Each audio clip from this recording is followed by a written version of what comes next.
Today was a really, really long day, partly just because I didn't get a whole lot of sleep at the mission last night.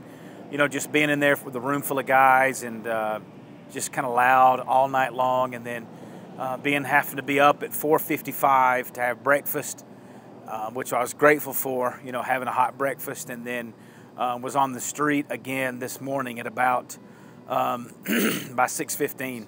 6:10 was on the street. Just walked a lot today. Really walked all over downtown. Walking up and down the streets, just seeing people and seeing a lot of different homeless people, a lot of drunk people on the streets today. Just kind of noticed that.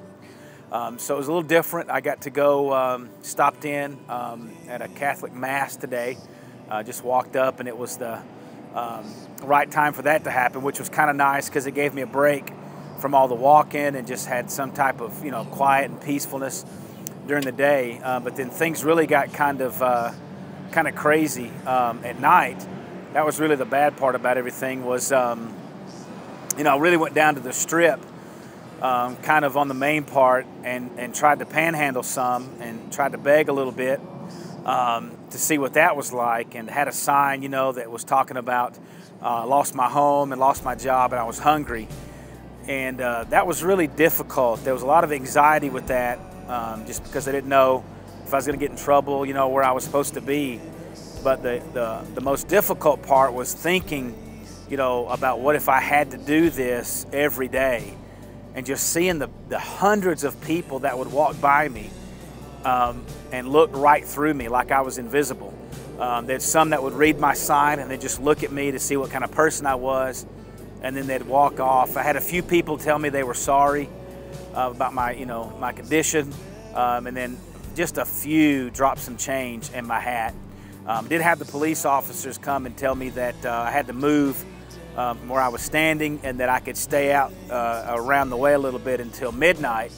But after midnight, they were going to lock me up if I was kind of gone. So, you know, did that, which was kind of scary. You know, didn't know what to expect about that, and got to talk to a couple of guys there on the street who were dressed up in some of the characters there, and they told me their story and how they, how and why they were doing what they were doing, which was really interesting.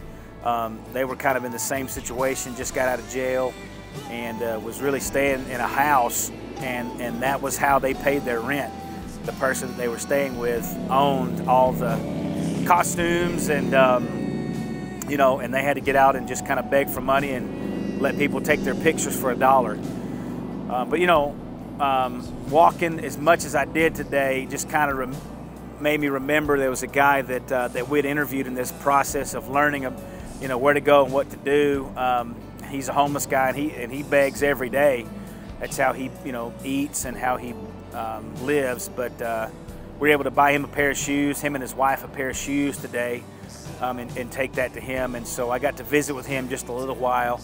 But it really was just a great joy to see the smile on his face, you know, when we were able to just kind of hand in those shoes.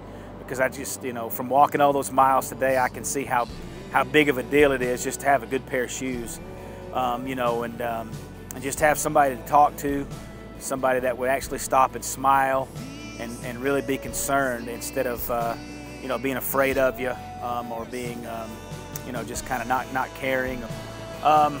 You know, just really saw a lot of darkness tonight, being out on the Strip like that. I saw a lot of hardcore drug addicts walking by, you know, just really tweaking. A lot of people that are just really high. Saw some guys that were really bad drunk, you know, and you could just tell they'd been that way for a long, long time. Probably one of the things that kind of broke my heart the most was just seeing just a prostitute there on the Strip, and she couldn't have been more than, you know, maybe 16 or 17 years old, and just kind of with an older girl there, and her boyfriend or pimp or whatever, and you know, just kind of waiting on the call to come in, and you know, your heart just kind of goes out to people like that, and you know, just lots of things like that. Really eye-opening for me, just seeing kind of a different side of the Strip, standing out there for the hours that we did, and just being real observant to the different kinds of things that was going on.